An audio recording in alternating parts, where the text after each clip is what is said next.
I-desire mo sa puso mo na si Lord ang mag-guide sa'yo. I-desire ng puso mo na si Lord ang mag-order ng step mo.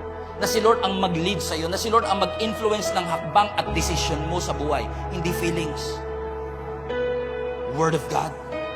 Desire for God to organize, orchestrate, direct, and dispose every steps and decisions in your life. Because you need a wisdom outside your wisdom that knows all things, sees all things, and controls all things. That's why you need a shepherd. He's the one who will guide, correct, and direct your path. Ang word ng Lord, hindi niya iilawan yung buong kagubatan.